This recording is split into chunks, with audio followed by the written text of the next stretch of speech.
आणि मोजून मापून पाणी वापरणे म्हणजे वॉटर बजेटिंग आहे. मी जलोत्सव नावाचा एक उपक्रम पुण्यामध्ये सुरू केला. पाणी प्रदूषण असेल, पाणी टंचाई असेल, पाणी बाष्पीभवन असेल. आज महाराष्ट्रामध्ये महाराष्ट्रीयन कमी आहेत आणि बाहेरचे लोक जास्त आहेत. जगातले 70% आजार जे आहेत ते दूषित पाण्यामुळे किंवा सेफ ड्रिंकिंग वॉटर न मिळाल्यामुळे होतं. दर आठवड्याला योग्य पाणी न मिळाल्यामुळे मृत्यू होणाऱ्यांची संख्या भारतातल्या फक्त 18% लोकांना सेफ ड्रिंकिंग वॉटर मिळतं. उरलेल्या 82% लोकांचं आरोग्य प्रश्नांकित आहे. गावात पाणी नसेल तर शिक्षक गावात राहत नाहीत. शाळांमध्ये पाणी नाही, त्यामुळे टॉयलेटला पाणी नाही, त्यामुळे मॅक्झिमम मुली शाळामध्ये जाऊ शकत. कुठल्याही सामाजिक प्रश्नाचा जर केंद्रबिंदू बघायला गेलं तर पाणी आहे. आज जी समृद्ध राष्ट्र समजली जातात त्या समृद्ध राष्ट्रांनी सगळ्यात आधी काय केलं असेल समृद्ध होताना. पण हा विषय इतका गंभीर आहे. पैसे खर्च करण्याला मर्यादा आहेत, हो. पण प्रबोधनाला मर्यादा नाही मर्यादा आहे. हेच वॉटर बजेट एखाद्या गृहिणीला करायचं, तिच्यासाठी एखादी सोपी ट्रिक काय असेल? आपण कमी कुठे पडतोय असं वाटतं सर? मंडळी, सध्या उन्हाळा सुरू आहे आणि तुम्हाला माहिती आहे उन्हाळ्यामध्ये अख्ख्या महाराष्ट्राला पाणी टंचाईच्या झळा लागतात. बरं मंडळी, मला एक सांगा, आपल्याकडे पाणी प्रश्नावर जलसंधारणावरती काम करणारी व्यक्ती असं म्हटल्यावर तुमच्या डोळ्यापुढे सगळ्यात पहिलं नाव कोणाचं येतं बरं? सांगा सांगा, लवकर सांगा. मला माहिती आहे तुमच्या डोळ्यापुढं पहिलं नाव येतं ते आमिर खानचं, कारण पाणी फाउंडेशनच्या माध्यमातून त्यांनी खूप चांगलं काम केलं आहे. पण मंडळी, आज माझ्यासोबत अशी व्यक्ती आहे की पाणी फाउंडेशनच्या कामाच्या अगोदर गेली अनेक वर्ष ती व्यक्ती पाणी या विषयावरती काम करते आहे. जलसंधारण काय पद्धतीने करावं आणि इतकंच नाही तर 18 वेगवेगळ्या पद्धतीने, वेगवेगळ्या टेक्निक्सनी जलसंधारण कशा पद्धतीने केलं जाऊ शकतं याच्यावर आधारित त्यांचं पुस्तकसुद्धा आहे. मंडळी, मी अश्विनी, न्यूज अनकटच्या संवादमध्ये आपलं मनःपूर्वक स्वागत आहे आणि आज माझ्यासोबत आहेत सतीश खाडेजी. सतीशजी, आपल्या संवादमध्ये मनःपूर्वक स्वागत आहे. धन्यवाद. खरं तर सतीशजी, तुम्ही पेशाने एक इंजिनियर आहात, गव्हर्नमेंट कॉन्ट्रॅक्टर आहात, पण असं असताना एकदम सडनली तुम्ही पाणी या क्षेत्रात, म्हणजे पाण्याचं संवर्धन करावं, रेन हार्वेस्टिंग ज्याला म्हटलं जातंय, त्या क्षेत्रामध्ये अचानक कसं काय वळला तो? अचानक असं नाही, त्याला काही थोडासा प्रवास आहे, बॅकग्राऊंड आहे. शाळेत असल्यापासूनच वर्तमानपत्र वाचायची सवय, त्याच्यामुळे आणि सकाळ त्यावेळी सगळीकडे यायचा. तर लहानपणापासून मी ग्रामीण भागात वाढलेला, तसा माझं गाव हे पाण्याने समृद्ध असलेलं, कॅनॉल इरिगेशनने समृद्ध असलेलं गाव. तर सगळे आजूबाजूला ऊसाचे शेतकरी. परंतु वृत्तपत्र वाचणे, त्यानंतर वाचनाचा शाळेत असल्यापासूनच वाचनाची सवय लागली. ते वाचन आपोआपच पुढे कॉलेज लाईफमध्ये किंवा आजपर्यंत पुढे त्याची वाटचाल इतरांची होती तशीच माझी झाली की एंटरटेनिंग कथा कादंबऱ्यांपासून सामाजिक प्रश्नांच्या विषयाकडे गेला आणि मग त्या विषयांभोवती अधिक येत गेल्यानंतर मी 2001ला रोटरी इंटरनॅशनल जॉईन केलं, केवळ ह्याच उद्देशाने की आपल्याला एक चांगला प्लॅटफॉर्म मिळेल सोशल वर्क करण्याकरता. अच्छा. सोशल वर्क ते करताना मग 2001 ते 2011-12पर्यंत मी विविध प्रकारचे कामं केले रोटरीच्या प्लॅटफॉर्मवर. रोटरी अनेक रोटेरियन्सची मदत घेऊन, रोटरीचे फंड्स घेऊन. पण माझंच एक ठिकाणी काम सुरू असताना मला एका टेबलवर कागद मिळाला. अच्छा. त्या कागदावर शेळ्या, मेंढ्या, माणसं, शेती असे काही शब्द होते. मी उत्सुकतेने तो कागद हातात घेतला आणि बघितला, तर त्याच्यावर सगळे गणितं होते. मी ज्यांच्या कागद होते साहेबांना विचारलं, साहेब हा कागद याच्यावर काय लिहिले हवे? ते म्हटले हे ना पाण्याचं बजेट आहे, वॉटर बजेट. हां, वॉटर बजेट पण असतं. क्या बात आहे. हे नव्याने कळतंय मला. हो, हे मला 12 वर्षापूर्वी कळलं. तर ते कळल्यानंतर माझ्या डोक्यात लख्खन प्रकाश पडला. तो खरं तर पाण्याकडे वळण्याचा सगळ्यात महत्त्वाचा क्षण होता की नुसतंच पाणी वाचवा, पाण्याचं व्यवस्थापन झालं पाहिजे, पाण्याबद्दल विचार झाले पाहिजे. आजही वृत्तपत्रात तेच येतं बरं का. परंतु मला हे कळलं की हे म्हणजे पाणी मोजणं आहे आणि मोजून मापून पाणी वापरणे म्हणजे वॉटर बजेटिंग आहे. आणि मी म्हटलं आपण याच्यावर काम करायचं. आणि मग मी तो कागद, ते कागदाची झेरॉक्स घेतली. तो कागद घेऊन इथे बायफचे आत्ताचे जे प्रेसिडेंट आहेत तर ते भरत काकडे, ते माझे मित्र कॉलेजपासूनचे, त्यांना भेटलो. म्हटलं हा विषय असा आहे. नंतर वॉटर ही जागतिक दर्जाचे काम करणारी, जगात काम करणारी संस्था आहे, WOTR. तिथले अधिकारी किंवा तंत्रज्ञ माझे मित्र होते, त्यांना दाखवलं. म्हटलं हे लोकांपर्यंत पोहोचलं पाहिजे. ते म्हटले ॲब्सोल्युटली पोहोचलं पाहिजे. It will sensitise people. लोकांना ह्या विषयाची जाण येण्यासाठी हे उत्तम होईल. आणि मी ठरवलं की आपल्या वाणीचा उपयोग ह्या लोकांच्या ह्या वॉटर बजेटिंग वर्कशॉप किंवा वॉटर बजेटिंग शिकवण्यासाठी घालवायचा. आणि त्या दिवसापासून मी पाण्याकडे वळलो. वा वा, म्हणजे मी प्रामाणिकपणे कबूल करते, आज एवढी वर्ष मीडियामध्ये काम करते, पण पहिल्यांदा वॉटर बजेटिंग हा शब्द मी ऐकला आहे. याच्या आधीपर्यंत आर्थिक बजेट कसं करावं, त्याचं बजेटिंग कसं करावं याच्यावर चिक्कार लेक्चर्स ऐकून झालेत मी, पण पाण्याचं बजेटिंग करावं हे खूप इंटरेस्टिंग आहे. त्याच्यावर थोडं डिटेलमध्ये आपण पुढे जाऊयाच, पण त्याच्या आधी तुमच्या पुस्तकाबद्दल. अभिनव जलनायक नावाचं तुमचं पुस्तक आहे, ज्याच्यामध्ये तुम्ही 18 वेगवेगळ्या लोकांबद्दल लिहिले. तर जरा प्लीज त्या पुस्तकाबद्दल थोडंसं आम्हाला सांगा. मी अनेक ॲक्टिव्हिटी केल्या, करतो आहे म्हणजे. आणि no doubt I am proud of my mother organisation Rotary. तर त्या कामं करताना मी जलोत्सव नावाचा एक उपक्रम पुण्यामध्ये सुरू केला. जलोत्सव बरं. म्हणजे पुणे फेस्टिवल असतो, गणेश फेस्टिवल असतो, तसं वॉटर फेस्टिवल आपण 2016-17 सुरू केलं. की जलसाक्षरतेची गरज ही सामान्यातल्या सामान्य माणसापासून अतिउच्च अधिकाऱ्यापर्यंत, कारखानदारापासून तर अगदी कामगारापर्यंत सगळ्यांना याची गरज आहे. आणि मग त्या विषयाचं अभिसरण व्हायला पाहिजे, म्हणून आपण पुण्याच्या मध्यवर्ती सभागृहांमध्ये जलोत्सव करायला सुरुवात केली. या आणि पाण्याचं काम करताना, अभ्यास करताना अनेक माणसांच्या कामाबद्दल कळत गेलं. आणि कोविडला कोंडून घेतल्यानंतर आता काय करायचं, तर त्यावेळी ऑनलाईन व्याख्यानं किंवा ऑनलाईन ही नुकतीच आपल्याला कळलेली नवी जादू होती. खरंय. मग काय करायचं, वेळ कसा कारणी लावायचा, म्हणून ह्या लोकांना फोन केले. म्हटलं सर तुमचं काम मला माहिती आहे, आपण आपल्याला ॲप्रिशिएट केलं आहे याच्यामध्ये, रोटरी वॉटर अवॉर्ड असेल किंवा वेगवेगळे व्यासपीठावर, तर तुमच्या कामाबद्दल सविस्तर लिहूया ना. पुस्तक लिहिणं वगैरे असं काही मनामध्ये नव्हतं. एक वेळ सत्कारणी लावायचा, चांगल्या गोष्टींचं नोटिंग करायचं, बरोबर, आणि करायचं म्हणून ते करायला घेतलं. आणि मग बघता मला पहिला माणूस, दुसरा, तिसरा असं करता करता मला संपर्कातली अनेक माणसं अशी लक्षात आली की अरे आपल्याला फक्त आपण ते त्यांचा बायोडाटा वाचला याच्यावेळी अवॉर्ड देताना, काय भन्नाट काम आहे या माणसाचं. आणि मग ते लिहायला घेतलं. लिहायला घेताना मग 4 मित्रांना ते वाचायला पाठवलं पुढे. तर काही लोकांनी सांगितलं अरे आम्हाला फारसं कळत नाही, याची बॅकग्राऊंड पाहिजे, म्हणजे यांचं काम का महत्त्वाचं आहे हे कळण्यासाठी ह्या कामाची जी काही पार्श्वभूमी आहे, समस्येची पार्श्वभूमी, याच्याबद्दल तू लिही. अरे वा. मग मी त्या इश्यू म्हणजे पाणी प्रदूषण असेल, पाणी टंचाई असेल, पाणी बाष्पीभवन असेल, पाणी म्हणजे शेतामधलं पाणी वाचवणं असेल, या सगळ्यांविषयी मग त्या विषयाची तीव्रता काय आहे, गरज काय आहे याच्याबद्दल अभ्यास करून लिहिलं.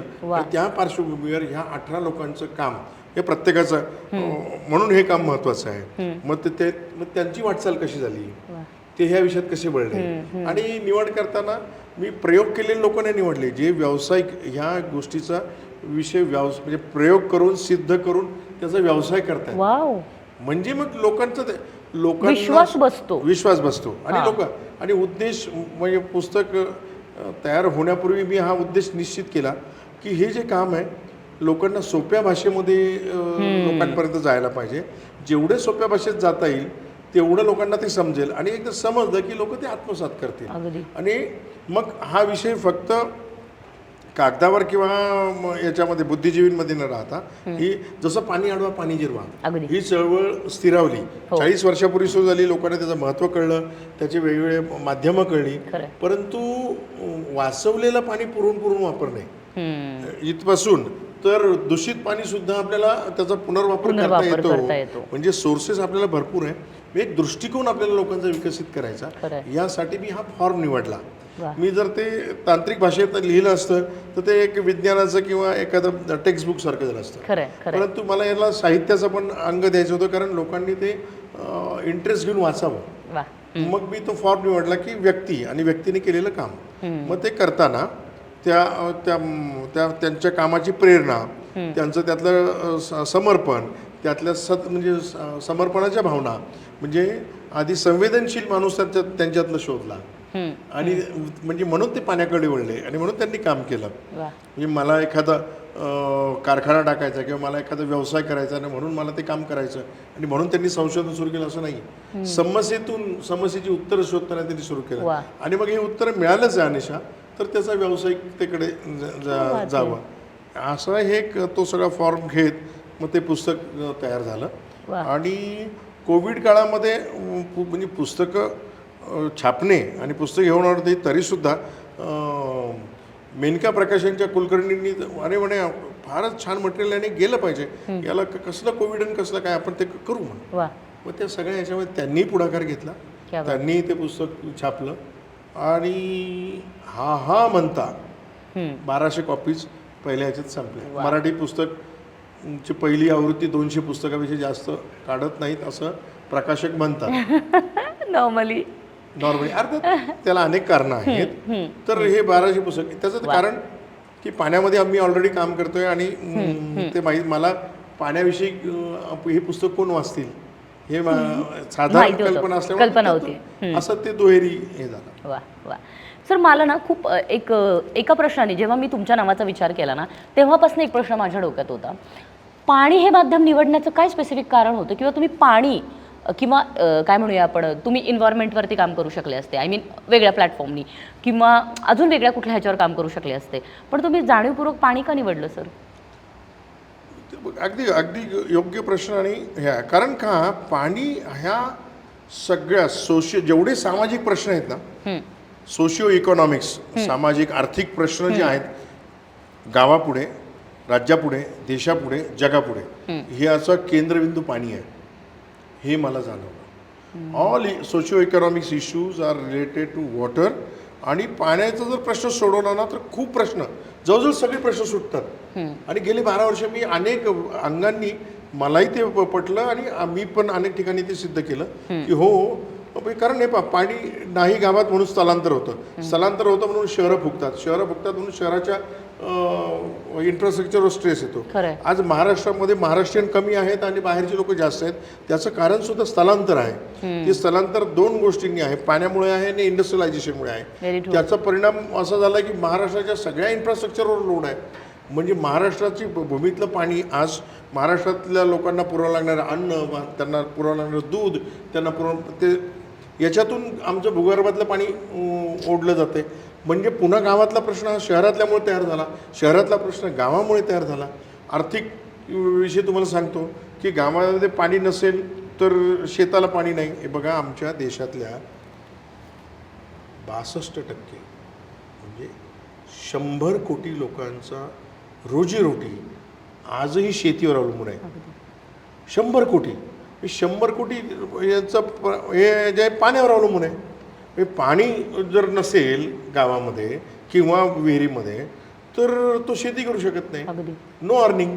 त्याच्या खिशात पैसा नाही, त्याच्या खिशात पैसा नाही म्हणजे शेतमजुराच्या खिशात पैसा नाही. बरोबर आहे. त्या दोघांकडे पैसा नाही. त्यामुळे शेतीवर अवलंबून असलेले इतर जे पूर्वी 12 बलुतेदार होते आता छोटे मोठे गावातले मेकॅनिक्स किंवा वेगळे आहेत त्यांच्या खिशात पैसा नाही, त्यांचे हात यांच्याकडे नाही. म्हणजे गावाच्या दुकानदारात अत्यावश्यक सेवेपेक्षा लोक काही विकत घेऊ शकत नाही. म्हणजे ती इकॉनॉमी गोठली ना, ती इकॉनॉमी ठप्प झाली. ही गावाची झाली. आपल्या देशामध्ये 7.5 लाख खेडी आहेत. दरवर्षी आपल्या पैकी 3 ते 4 राज्यांमध्ये दुष्काळ असतो. म्हणजे ही इकॉनॉमी इंडिव्हिज्युअल लेवलपासून गाव पातळीपासून राज्य देश पातळीपर्यंत जाते. आणि मग यांना नुसते जगवणे किंवा टँकरने पाणी पुरवणे याच्यासाठी कोट्यावधी रुपये खर्च होतात. आणि मग प्रॉडक्टिव्ह कामाला किंवा ह्या कामाला पैसेही राहत नाहीत. म्हणजे स्थलांतर, मी फक्त स्थलांतरावर बोललो. जगातले 70% आजार जे आहेत ते दूषित पाण्यामुळे किंवा सेफ ड्रिंकिंग वॉटर न मिळाल्यामुळे होतं. अगदी खरं. हां, मग मला सांगा म्हणजे आरोग्याचा प्रश्न त्याच्याशी संबंधित आहे. WHO अहवाल आहे, वर्ल्ड हेल्थ ऑर्गनायझेशनचा अहवाल आहे की दर आठवड्याला योग्य पाणी न मिळाल्यामुळे मृत्यू होणाऱ्यांची संख्या 30,000 आहे. म्हणजे आपलं सेशन जर 1-1.5 तास चाललं तर त्या सेशनमध्ये 3 माणसं मृत्युमुखी पडलेली असते पाणी न मिळाल्यामुळे. आरोग्याचा प्रश्न. आणि आजही आकडेवारी सांगते की आपण इतक्या मिशन्स राबवले भारतातल्या फक्त 18% लोकांना सेफ ड्रिंकिंग वॉटर मिळतं. फॉर्च्युनेटली और अनफॉर्च्युनेटली हे शहरवासी आहेत. म्हणजे उरलेल्या 82% लोकांचं आरोग्य प्रश्नांकित आहे. म्हणजे पुन्हा हा प्रश्न त्याच्याशी पाण्याशी निगडीत आहे. खरंय. अर्थकारण, स्थलांतर, शहरातले प्रश्न, शिक्षण. स्थलांतर होत असल्यामुळे शिक्षण म्हणजे आपण आमची साक्षरता इतके टक्के झाली, आमची साक्षरता तितके टक्के झाली. गावात पाणी नसेल तर शिक्षक गावात राहत नाहीत. खरंय. थोडेसे शिकलेले लोक गाव सोडून बाहेर पडतात. म्हणजे पुन्हा गावामध्ये शिक्षणाचं वातावरण नाही किंवा योग्य शिक्षण पोहोचत नाही. पाणी भरण्यासाठी मुली घरी राहाव्या लागतात. हो, पर्याय नाहीये. मुली नसतील तर मुलं घरी राहतात. म्हणजे यामुळे पण शाळा सुटतात. शाळांमध्ये पाणी नाही, तेव्हा टॉयलेटला पाणी नाही, तेव्हा मॅक्झिमम मुली शाळामध्ये जाऊ शकत नाही. विशेषतः त्यांची पाळी सुरू झाल्यानंतर त्यांना जी स्वच्छतेसाठी असतं जाऊ शकत नाही. ह्या मूलभूत गोष्टी आहेत. म्हणजे आरोग्याचा शिक्षणाचा प्रश्न हा पुन्हा पाण्याशी निगडीत आहे. हे स्थलांतर, शाळेत पाणी नसणे, प्यायला पाणी नसणे, पाणी भरायला कोणी नसणे, ह्या ज्या गोष्टी आहेत ह्या म्हणजे तुम्ही कुठलाही सामाजिक प्रश्न घ्या बरं का. 2 भावांमधला संघर्ष पाण्यासाठी आहे, 2 गावांमधला संघर्ष पाण्यासाठी आहे, 2 देशांमधला संघर्ष पाण्यासाठी आहे. आणि लोक पाण्याविषयी एखादा व्यासपीठ सुरू झालं की 3रं महायुद्ध पाण्यासाठी होणार आहे असं म्हणतात. मी म्हणतो महायुद्ध ऑलरेडी सुरू आहे. 2 भावांमध्ये, 2 गावांमध्ये, 2 समूहांमध्ये, 2 देशांमध्ये, 2 राज्यांमध्ये महायुद्ध फक्त भूमीसाठीच होतं नाही, हे महायुद्ध पाण्यासाठी होतं. त्यामुळे तुम्ही विचारलेल्या प्रश्नाचं एका वाक्यात उत्तर की कुठल्याही सामाजिक प्रश्नाचा जर केंद्रबिंदू बघायला गेलं तर पाणी आहे. आज जी समृद्ध राष्ट्र समजली जातात त्या समृद्ध राष्ट्रांनी सगळ्यात आधी काय केलं असेल समृद्ध होताना, त्यांचे पाणी साठे ॲश्युअर केले. वा. त्याचंही कारण असं आहे 13व्या-14व्या शतकामध्ये ज्यावेळी युरोपमध्ये दुष्काळ आला आणि त्यांना जगणं मुश्किल झालं, त्यावेळी ही मंडळी दर्यावर्दीच्या रूपाने ही बाहेर पडली आणि इतर भूभाग शोधू लागली. आणि मग त्यांना नंतर चटक लागली आणि मग त्यांनी सगळे ओव्हर द ग्लोब त्यांनी ते कॅप्चर केला. मूळ त्यांचं स्थलांतर पाण्यामुळेच झालं, दुष्काळामुळेच झालं. त्यामुळे तिथून पुढे बदललेला जगाचा इतिहास, जगाचा बदललेला भूगोल आणि आपण आता सगळं बघतोय again it's related to water.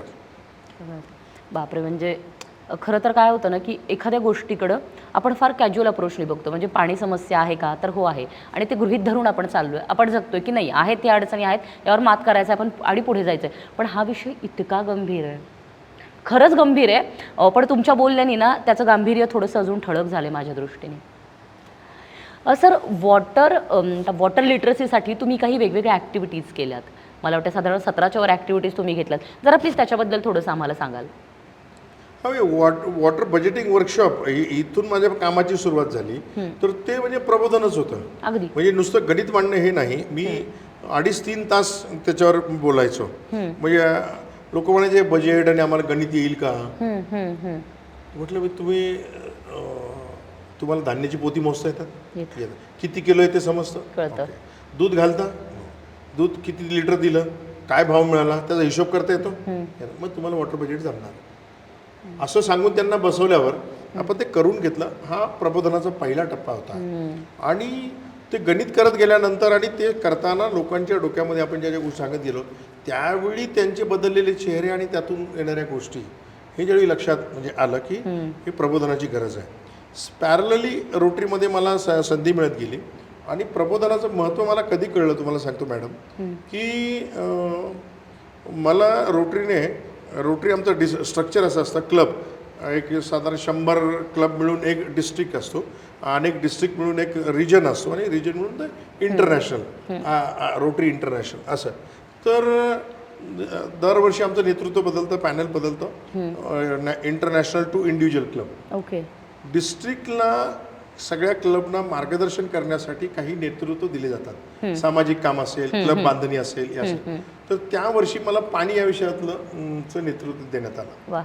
आणि हे पहिल्यांदा निर्माण झालं रोटरीमध्ये. त्याच्या आधी सर्व्हिस प्रोजेक्ट म्हणजे सामाजिक काम याच्यासाठी एक डायरेक्टर असायचा, त्याच्या अंडर 4 लोक असायचे. इथे पाणी या विषयासाठी वेगळी डायरेक्टरशिप तयार करण्यात आली आणि ती तू करायची आहेस असं मला सांगितलं. मग मी तयारी केली आणि मला आता 100 क्लबला मार्गदर्शन करायचं आहे की पाण्याचे प्रकल्प का करायचे, पाण्याची समस्या का आहे आणि आपण रोटरीच्या फ्रेममध्ये काय करू शकतो. कारण सरकार एक वेगळं काम करू शकतं, गणपती मंडळ वेगळं करू शकतं, ग्रामपंचायत, आपण रोटरीच्या फ्रेममध्ये स्वतःची एक रूपरेषा आहे. कारण रोटरीला एक जशा आउटर लिमिट आहे म्हणजे क्षमता आहेत तशा मर्यादा आहेत. मग त्या फ्रेममध्ये मी बसवलं आणि एक 20-25 मिनटं मी लोकांपुढे प्रेझेंटेशन ज्यावेळी दिलं ते इतकं त्याचा उपयोग झाला की इतका उपयोग झाला की पूर्वी म्हणजे मी ह्या ॲव्हेन्यू मिळण्यापूर्वी रोटरीचं पाण्यात काम चालू होतं, पुण्यातही चालू होतं, परंतु एक 7-8 क्लबपेक्षा अधिक क्लब याच्यात भाग घेत नव्हते. आत्ता तुम्ही जसं म्हटलं ना, अरे बापरे, अशी पण बाजू असते, अशा प्रकारे पण काम करता येतं. मग मी 0 रुपयाच्या बजेटपासून तर लक्षावधी रुपयापर्यंत कशी कामं करता येतील पाण्याची हे ते लोकांपुढे मांडणं. आणि मला खरंच म्हणजे तिथूनही माझा परत या प्रश्नाकडे बघण्याचा दृष्टिकोन आणखी बदलला की ते प्रबोधन केल्यानंतर त्या वर्षी 100पैकी 76 क्लबने पाण्याचे प्रोजेक्ट केले. आणि मी म्हणतो तसं की पैसे खर्च न करता काही क्लब आर्थिकदृष्ट्या फार सक्षम नसतात, परंतु त्या 0 रुपयाचे प्रोजेक्ट काय करते असं करत 76 क्लबने हे केलं. आणि आय गेट रिअलाइज मला आणि आमच्या सगळ्यांनाच की आपल्याला विषय माहिती नसतात, विषयाची उत्तरं माहिती नसतात, ती जर लोकांपुढे ठेवली तर लोक काम करायला तयार होतात. आणि मग तिथून पुढे मग मी आणखी गोष्टी करायला घेतल्या की प्रबोधन हे तर आहेच, म्हणजे रोटरी किंवा कुठल्याही संस्थेला पैसे खर्च करण्याला मर्यादा आहेत, पण प्रबोधनाला मर्यादा आहे. बरं, इतर काम करताना मला अनेक लोकांना बरोबर घ्यावं लागतं, यातला एक्सपर्ट, नंतर कोणीतरी सरकारी अधिकारी, फंड्स देणारा, त्याचे बेनिफिशरीज, नंतर क्लबमधनं काम करणारे लोक. प्रबोधनात फार मर्यादित लोकांमध्ये आपल्याला जास्त गोष्टी पोचवता येतात. त्यामुळे नो डाऊट ही कामं तर मी फील्डवर करत आहेच, पण प्रबोधन हा मी एक छान ठेवला. नंतर मला लेखणीने पण साथ दिली, पुस्तक लिहिलं, म्हणजे वाणी आणि लेखणी आणि वेळ याची सगळी गुंतवणूक मी ह्या प्रबोधनात केली. आणि मला आनंद याचा झाला की मला काहीतरी आयुष्याचं ध्येय मिळालं. आपण म्हणतो ना पर्पज ऑफ द लाईफ. खरं माझंच आयुष्य संपतं अनेक लोकांचं, पण पर्पज ऑफ द लाईफ समजत नाही. खरं मला ते समजणं याच्यासारखं मी भाग्यवान आहे. अगदी खरं. तर मी ते करत गेलो. ॲक्टिव्हिटी म्हणजे सहज परवा वंदनाताईंनी मला विचारलं की तुम्ही किती ॲक्टिव्हिटी केल्यात वंदनाताईंनी. मग मी लिस्ट करायला घेतली तर त्यावेळी 17 ॲक्टिव्हिटी. मोजणं हे माझं काम नाही, करत राहा. मोजलं की ते त्यातली मजा निघून जाते. कुणीतरी विचारलं म्हणून ते मी काढल्या ॲक्टिव्हिटी. 17 ॲक्टिव्हिटी केल्यात. शाळेतली मुलं वेगळी, शेतकरी वेगळे, कॉलेजची मुलं वेगळी, रोटरीचे लोक वेगळी, इंडस्ट्रीतली लोक वेगळी. हे जो म्हणून समाज घटक असेल त्या समाज घटकाला साजेसं त्याला त्याच्या जीवनातलं त्याच्या कामातलं जे आहे ते आपल्याला कसं मांडता येईल या प्रकारे आपण ती मांडणी केली. 17पेक्षा अधिक ॲक्टिव्हिटी केल्या. त्याच्यात रोटरी वॉटर ऑलिम्पियाड म्हणजे पुणे विद्यापीठाचं जे एन्व्हायरमेंट डिपार्टमेंट त्याचे हेड आत्ताचे जे काही व्हाईस चान्सलर आहेत कुलगुरू सर, गोसावी सर, ते त्यावेळी HOD होते. त्यांनी आणि मी मिळून म्हणजे माझा क्लब मिळून आम्ही रोटरी वॉटर ऑलिम्पियाड कॉलेजच्या मुलांसाठी सुरू केलं की पाण्याच्या प्रश्नांवर उत्तर शोधा, त्याच्यावर इनोव्हेशन करा, ते मांडा आणि त्यातनं समाजाला उत्तरं मिळतील, तुम्हाला इथलं करिअर मिळेल. सेम आम्ही शाळेतल्या मुलांसाठी केलं. पेपर प्रेझेंटेशन, व्हिडिओ वॉचिंग, नंतर त्यांच्या सिलेबसमधल्या पाण्यावर प्रश्न मंजुषा आणि शिक्षकांसाठी पेपर प्रेझेंटेशन, पाण्यावर काहीतरी संशोधन करा. हे निबंध आणि वक्तृत्व हे सगळे करतात. आपण जरा त्याचं वेगळं काहीतरी बरोबर तो रोटरी ऑलिम्पियाड केलं. जलोत्सव सुरू केला आपण. नंतर ऑल इंडिया लेवलची आपण कोविड काळामध्ये ऑनलाईन वक्तृत्व स्पर्धा घेतली, जलमित्र वक्तृत्व स्पर्धा. मॅडम 7 राज्यातनं याला प्रतिसाद मिळाला. 7 आणि ते सगळे व्हिडिओ आता आहेत यूट्यूबवर आहेत.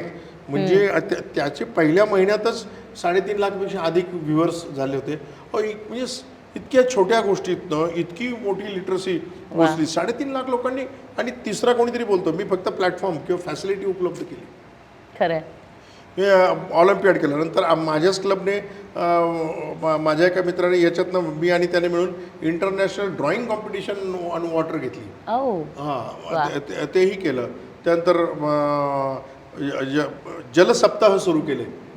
काही गावांना मी अपील करतो की तुम्ही हरिनाम सप्ताह करता, ज्ञानेश्वरी सप्ताह करता, बरोबर आहे, आपण पाण्याचा सप्ताह करू. कारण हे आपल्या रोजच्या पाणी आणि कृषी असं एकत्र करून आपण त्या करू. म्हणजे ते हे केलं. असं म्हणजे अशा ॲक्टिव्हिटी करत करत म्हणजे सगळे समाज घटक याच्यामध्ये आपण जोडण्याचा प्रयत्न गुंतवून घ्यायचा प्रयत्न केला. वा वा वा. सर आता इथे बसल्या बसल्या आता माझ्या डोक्यात बॅक ऑफ द माइंड सारखं टक टक टक टक हे चालू की वॉटर बजेटिंग नेमकं कसं करायचं. सो हां, तर माझं तेच विचारायचं होतं की एक सामान्य गृहिणी म्हणून किंवा एक सामान्य व्यक्तीने जर त्याला वॉटर बजेटिंग करायचं तर एक्झॅक्टली काय करावं. जमा खर्च. बरं. खरं तर प्रत्येक संस्थेने हा करायला पाहिजे. जिथे जिथे जास्त लोक आहेत, जिथे तिथे आहेत, अपार्टमेंट आहेत, इंडस्ट्री आहे, ऑफिसेस आहे, शाळा आहे, कॉलेजेस आहेत, यांनी ते वॉटर बजेटिंग केलं पाहिजे. जमा आणि खर्च. माझी सुरुवात झाली ती गावच्या वॉटर बजेटिंगने झाली. वा वा. मी या विषयावर येतो नंतर की वॉटर बजेटिंग म्हणजे काय. तुमच्या गावात येणारं पाणी कुठून आहे. सगळीकडे पावसाचं पाणी आहे. बरोबर आहे. हां, मर्यादित ठिकाणी कॅनॉलचं पाणी आहे, बरोबर. पावसाचं पाणी आहे. मग तुमच्या गावचं क्षेत्र साधारण 500 हेक्टर एरिया आहे. पावसाचं पाणी पडतं तुमच्या गावात किती मिलीमीटर पाऊस पडतो तो तुम्हाला आकडेवारी वार्षिक आकडेवारी नोंदलेली असते, मिळते किंवा नोंदवायची असते. तुम्ही ती मोजा पाऊस. मग एकूण येणारं पाणी याचं क्षेत्रफळ, क्षेत्रफळ गुणिले मिलीमीटर याचा पाऊस काढला तर आपल्याला घनमीटरमध्ये पाणी मिळतं. 1 घनमीटर पाणी म्हणजे 1000 लिटर. मग त्यामध्ये एकूण पावसाचं पाणी आणि क्षेत्रफळ याच्यावर जमा झालेलं पाणी जे आहे ते पाणी म्हणजे तुमच्या गावाला एकूण मिळालेलं पाणी. आता हे पाणी पडल्यानंतर काय काय होतं. एक तर पहिल्यांदा म्हणजे माती ओली होते, ज्याला आपण सॉइल मॉइश्चर म्हणतो. बरोबर आहे. दुसरं म्हणजे ते सॅच्युरेट झालं की मग खाली पाणी मुरतं, ते मुरायला लागतं. मग ते मुरतं, ते काही प्रमाणात मुरतं. पाणी आणखी जास्त झालं की ते वाहायला लागतं. त्याला रन ऑफ म्हणतात किंवा एवा म्हणतात. ओव्हरफ्लो. ओव्हरफ्लो धरणाचा किंवा याचा होतो. हा रन ऑफ म्हणतात, म्हणजे वाहणारं पाणी. तो किती आहे. मग आता यामध्ये होतं कसं, सॉइल मॉइश्चरला खूप कमी पाणी लागतं माती एकूण येणाऱ्या पावसाच्या. त्या तुलनेमध्ये खडकात पाणी जिरण्याची टक्केवारी 4 ते 8% याच्यापेक्षा जास्त नाही. उरलेलं सगळं पाणी वाहून जातं. मग ते वाहून जाणारं पाणी किती आहे त्याचं एक गणित आहे. मग त्याला एक कोएफिशियंट आहे, तर त्याचं गणित आहे. मग वाहून जाणारं पाणी ते कॅल्क्युलेट करायचं. मग आता वाहून जाणारं पाणी आहे तर मग तुम्ही तुमच्या गावातले हे वाहून जाणारं पाणी किती ठिकाणी अडवलंय. मग तुमचं बंधारे आहेत, तळं आहे. तळं आणि बंधारे 2च सोर्सेस आहेत. बरोबर. मग हे तुम्ही तुमच्या तळ्याची क्षमता किती, म्हणजे अडवलं पाणी किती, तुमची बंधाऱ्याची क्षमता किती, लांबी रुंदी उंची. तळ्याचं म्हणजे समजा आपण साधारण राऊंड त्याची परिमिती काढली किंवा पायर स्क्वेअर क्षेत्रफळ काढलं, त्यातनं उंची काढली पाण्याची की घनमीटर पाणी मिळालं. म्हणजे मग आता आपल्याला हे बघायचं आहे की तुमच्या गावातनं वाहून जाणाऱ्या पाण्यापैकी तुम्ही अडवलं किती आणि अजून तुम्हाला किती क्षमता आहे अडवायची. म्हणजे प्रत्येक थेंब गावातला मी अडवेन असं जो आहे, तर अरे अजून बरीच क्षमता आहे आपल्याला अडवण्यासाठी. मग ही झाली जमेची बाजू. आता ही जमेची बाजू झाली. दुसरी बाजू आहे खर्चाची बाजू. खर्चाची बाजू काय, तर म्हणजे पहिल्या सगळ्यात प्रायोरिटी माणसाला प्यायला पाणी लागतं. फक्त 3 लिटर पाणी लागतं मॅक्झिमम, तेही उन्हाळ्यात दिवसाला. दिवसाला माणसाला 3 लिटर. वापरायला गावामध्ये आपण 55 litre per person per day असं कॅल्क्युलेट करतो. 21 घनमीटर 365 दिवसाचं काढलं तर 21 घनमीटर पाणी होतं. 21 घनमीटर म्हणजे 21,000 लिटर आठवड्याला. वर्षाला एका माणसाला आपले 2 टँकर जे आहेत ना, ते 2 टँकर भरून जेवढं पाणी लागतं तेवढं पाणी पिणं, स्वयंपाक, कपडे धुणं, अंगणात मारणं, म्हणजे 55 लिटरमध्ये सगळं आलं. एवढं पाणी लागतं. तिसरा टप्पा आहे आपला जनावरांना प्यायला लागणारं पाणी, त्यांच्या स्वच्छतेसाठी लागणारं पाणी. चौथा टप्पा आहे आता आपल्याला आपल्या शेतीसाठी लागणारं पाणी. मग जनावरांची संख्या काढली, त्याला गाईला लागणारं पाणी जे आहे ते साधारण 30 ते 40 लिटर त्याने गुणाकार केला तर, आणि वर्षाचं काय गणित केलं की एवढं लिटर. शेळ्या मेंढ्यांना एवढं लागेल, कोंबड्यांना एवढं लागेल, माणसांना एवढं लागेल. याचं गणित हे झालं. दुसरं आहे ते शेतीसाठी लागणारं पाणी. शेतीसाठी मग तुमचं एकूण क्षेत्र किती, त्यातलं अंडर कल्टिवेशन, याला मराठीत वैतीत म्हणतात, किंवा किती क्षेत्र पिकवलं जातं, ज्याची पीक पाहणी नोंदवली जाते. म्हणजे हे एकूण क्षेत्र आहे. मग त्याच्यामध्ये तुमचे पिकं कोणत्या पिकाच्या खाली किती क्षेत्र आहे हे समजा.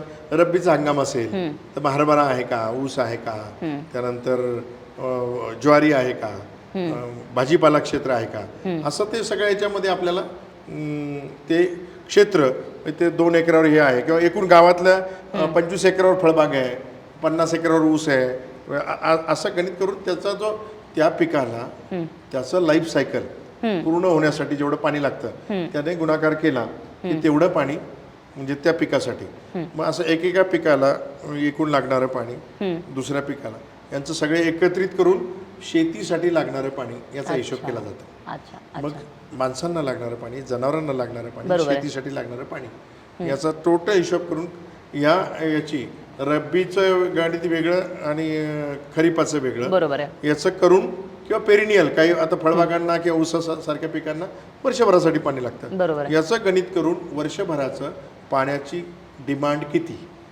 पाण्याची रिक्वायरमेंट किती, पाण्याचा खर्च किती, हा खर्च आणि पावसाचं आलेलं पाणी ती जमा आणि मग त्याच्यातली तूट आहे का सरप्लस आहे, तर मॅक्झिमम गावांमध्ये तूटच सापडते आपल्याकडे. कारण पाण्याचं नियोजन पण ज्या ज्या लोकांनी ह्या विषयावर काम केलं, ज्या ज्या गावांनी सामूहिकरित्या काम केलं त्याच्यामध्ये यश आलेलं आहे. ते हे वॉटर बजेट. ओके, सही सर. पण मी तेच मगाशी तुम्हाला हेच म्हणाले की हेच वॉटर बजेट जर समजा एखाद्या गृहिणीला करायचंय घरात, तर तिच्यासाठी एखादी सोपी ट्रिक काय असेल? सिंपल आहे ना. आपण खरोखर आपण स्वयंपाकाला किती पाणी घेतलं, आपल्याला भांडे धुवायला खरोखर किती पाणी लागतं, आपल्याला आपलं गार्डन असेल तर पाणी किती लागतं, बरोबर आहे. हे सगळं याचं केलं. नंतर माझं वॉशिंग मशीनला पाणी किती लागतं, मी क्लिनिंग जे आहे घरचं याला पाणी किती लागतं, हे म्हणजे याची जमा करायची आणि माझी खरोखर पाण्याची रिक्वायरमेंट किती आहे हे बघितलं तर मला कळेल की ही माझी रिक्वायरमेंट आहे.